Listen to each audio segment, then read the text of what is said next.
नमस्कार। नमो राघवाय। मित्रों, मई जून 2024 इन 60 दिनों में कुछ ऐसे ग्रहों के गोचरी व्यवस्था में कुछ कोरिलेशन बनते हुए नजर आ रहे हैं और इन 60 दिनों के अंतराल कालखंड में मैं मुख्यतः 6 बातों का उजागर करना उचित समझूंगा, जिसके पीछे कुछ तर्क है, जिसके पीछे एक ज्योतिषी आधार है। हवा में मैं बात नहीं करना उचित समझूंगा और इन 6 बातों को जब आप सुनेंगे तो आप चौंक उठेंगे। आपको अजीब लगेगा कि मैं ये बात क्यों कह रहा हूं, कैसे कह रहा हूं, उसके पीछे रीजन क्या है। एस्ट्रोलॉजी के संदर्भ में थोड़ी भी जानकारी यदि आपको है तो उन बातों को आप समझ पाएंगे। यदि आप विद्वान हैं और एस्ट्रोलॉजी में पारंगत हैं तो भी आपको मेरी बातों में आपको सहमति होगी। मित्रों, वह कौन से उन 6 बातों का जिक्र करने वाला हूं, आइए समझते हैं, थोड़ा खंगालते हैं कि मई और जून 2024 के इन 60 दिनों के अंतराल काल चक्र में क्या होना है, कैसे होना है, क्यों होना है। मित्रों, शनि, बृहस्पति और मंगल, राहु, इन 4 ग्रहों की बात करूंगा। इन 4 ग्रहों की ही बात करूंगा। इन 4 ग्रहों में कुछ ऐसे कोरिलेशन गोचर में बनने वाले हैं जो हतप्रभ करने वाले हैं। कुछ ऐसे परिणाम की प्राप्ति होने वाली है जो चौंकाने वाले हैं। कुछ ऐसे तथ्य सामने आने वाले हैं, क्योंकि शनिदेव जो न्याय की संकल्पना को इंडिकेट करते हैं, शासन सत्ता की बात करते हैं और न्याय करना है या नहीं करना है यह शनिदेव बताते हैं। 6 अप्रैल 2024 को शनिदेव बृहस्पति से संबंधित पूर्वा भाद्रपद नक्षत्र में प्रवेश कर चुके हैं और शनि के इस बृहस्पति के नक्षत्र में प्रवेश करते ही पहली बात, यदि आपकी कर्क राशि है अथवा सिंह राशि है तो यह बेचैनी को बढ़ाने वाले हैं, चूंकि 3 अक्टूबर 2024 तक कुछ अच्छा नहीं होना है आपके साथ। यदि आपकी कर्क राशि है और सिंह राशि है, समस्या आएगी, परेशानी बढ़ेगी। दूसरी बात, यदि आप न्यायपालिका से जुड़े व्यक्ति विशेष हैं, आप एडवोकेट हैं, माननीय न्यायाधीश हैं, तो आपके लिए बड़ा ही बेहतर समय आ चुका है, क्योंकि वैसे भी शनिदेव बृहस्पति जैसे शुभत्व शुभकारी ग्रह के नक्षत्र में एंट्री करे हैं और न्यायिक सक्रियता बढ़ेगी। एक विशिष्ट नियम, कानून, विधान का निर्माण भी होता हुआ नजर आएगा और जो भी इंफ्रास्ट्रक्चर की बात होती है, तो शनि की बात होती है, उससे संबंधित संदर्भित भी कठोर नियम कानून का निर्माण होगा।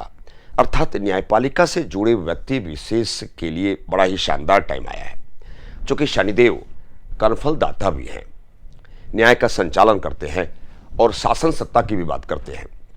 यह दूसरी बात हुई। तीसरी बातों में आता हूं तो 1 मई 2024 को बृहस्पति जो देवताओं के गुरुदेव हैं वह भी शुक्र के वृषभ राशि में प्रवेश करेंगे और 12 वर्षों के पश्चात बृहस्पति इस नियत राशि वृषभ राशि में प्रवेश करेंगे। परंतु ऐसा बहुत कम देखने को मिला है कि 1 मई 2024 से 29 मार्च 2025 का जो अंतराल कालखंड है, थोड़ा ध्यान देने की आवश्यकता है। ये कभी कभार ही ऐसा होता है जो कई वर्षों के पश्चात या मुहूर्त काल आ रहा है। 1 मई 2024 से 29 मार्च 25 तक शनि और बृहस्पति दोनों एक दूसरे से केंद्र में सेंट्रलाइज मोड में रहेंगे, परस्पर केंद्रगत स्थिति में रहेंगे, एक दूसरे से केंद्र में रहेंगे। और सबसे बड़ी बात कि शनिदेव बृहस्पति के नक्षत्र में भी रहेंगे। शनि पावरफुल हो चुके रहेंगे, शुभता का लक्षण बढ़ेगा। जहां बृहस्पति की बात होती है तो भक्ति भावना की बात होती है, धार्मिकता, ब्राह्मणत्व, पूजा पाठ, देव, आध्यात्म की बात होती है। सनातन की बात करें, भाग्य की बात करें, धन पक्ष की, धन भाव की बात करें, धर्मशास्त्र का कारक है बृहस्पति। वहीं शनि न्याय का संचालन करते हैं और शासन सत्ता की भी बात करते हैं, वैराग्य की बात करते हैं, एकांतवास की बात करते हैं। न्याय की प्रणाली से जुड़ाव है शनिदेव का। शनिदेव कर्मफल दाता भी हैं, अर्थात कर्म फल सिद्धांत को भी आरोपित करने के लिए, निरूपित करने के लिए उनके कारकत्व व्यवस्था को इंडिकेट करते हैं। अर्थात इसका परिणाम क्या निकलता है, यह तीसरा पॉइंट है कि जो शासन सत्ता की बात होती है उसमें बृहस्पति का प्रभाव बढ़ता हुआ नजर आएगा। इसका मतलब क्या समझ रहे हैं आप कि अब शनि जो कुंभ राशि के हैं और बृहस्पति शुक्र के वृषभ राशि के आने वाले हैं 1 मई 2024 को, तो हमारे देश के मुखिया की बात होती है, माननीय प्रधानमंत्री मोदी जी की बात होती है, जो वृश्चिक लग्न और वृश्चिक राशि की है। तो माननीय मोदी जी की जन्मपत्रिका में इसे ध्यान दीजिएगा, शनि चौथे जनता के भाव में बृहस्पति के नक्षत्र में शनिदेव ऑलरेडी स्थित हैं।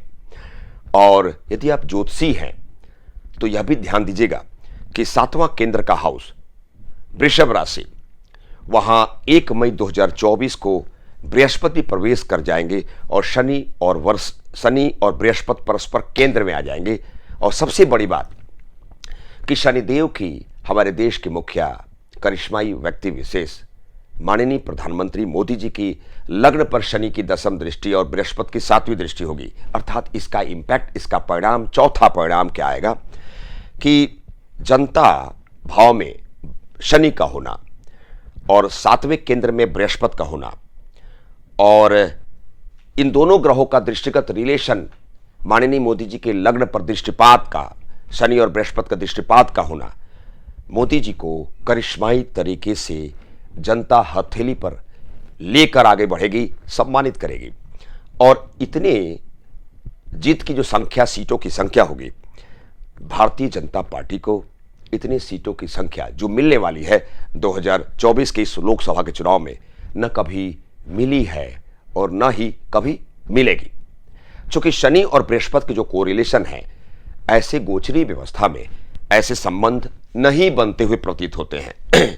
बृहस्पति के वृषभ राशि में आते ही ये अगले पड़ाव पे, अगले क्रम में जो हमारा फलादेश है, उन 3 राशियों की बात क्षमा चाहूंगा, उन 3 राशियों की बात करूंगा। यदि आपकी मेष राशि, वृषभ राशि और वृश्चिक राशि है तो आपके लिए चांदी ही चांदी है, आपको जबरदस्त लाभ की प्राप्ति होगी। अगले क्रम में 1 मई 2024 से 31 मई 2024 का जो अंतराल काल चक्र है, इसमें मंगल और राहु एक साथ हो जाएंगे। इसे एस्ट्रोलॉजिकल टर्मिनोलॉजी में अंगारक योग कहा गया है। जब राहु जैसा मलेच्छ प्लैनेट मंगल से युति बनाता है, कंजक्शन मोड में आता है, तो मंगल के पावर में, उसके स्वभाव में वृद्धि हो जाती है, उसकी तीक्ष्णता में वृद्धि हो जाती है। और बृहस्पति के मीन राशि में मंगल और राहु दोनों साथ रहेंगे 1 मई 2024 से 31 मई 2024 तक। तो मंगल के गुण स्वभाव में, उसकी प्रकृति में तेजी से वृद्धि होते हुए उसके 2 लक्षण दिखाई देंगे। मित्रों, 5वीं बात है कि धर्म और आध्यात्म से संबंधित किसी विशिष्ट व्यक्ति का निधन का समाचार सुन सकेंगे, इसकी संभावना है। इसकी मैं संभावना बता रहा हूं। अथवा किसी विशिष्ट शिक्षा संस्थान, एक बड़े संस्थान, एक बृहत्तर स्तर का संस्थान को लेकर एक नेगेटिव न्यूज की प्राप्ति को भी हम सुन सकेंगे। वैसे भी अंगारक योग बृहस्पति के मीन राशि में बनता हुआ, जो 4 मई 2024 से और 3 जून 2024 तक वैसे भी बृहस्पति अस्त है, तो बृहस्पति से रिलेटेड जो धर्म, आध्यात्म और जो धार्मिक व्यक्ति विशेष या शिक्षा संस्थान के संदर्भ में जो बातें हो रही हैं, जो मैं फलादेश के रूप में बता रहा हूं, उसका इंपैक्ट का कारण यही है, उसका रीजन यही है।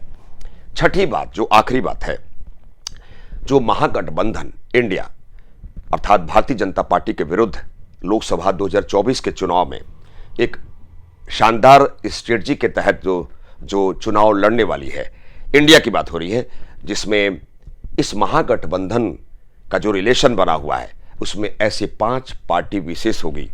इसे आजमाइश करने की आवश्यकता है। एक संभावना के रूप में बता रहा हूं कि इन 5 पार्टी, चुनाव के पश्चात 5 पार्टी का बहुत बड़ा नुकसान होने की प्रबल संभाव्य काल में वो पार्टी आने वाली है। वह तो वक्त बताएगा कि कौन कौन सी पार्टी है।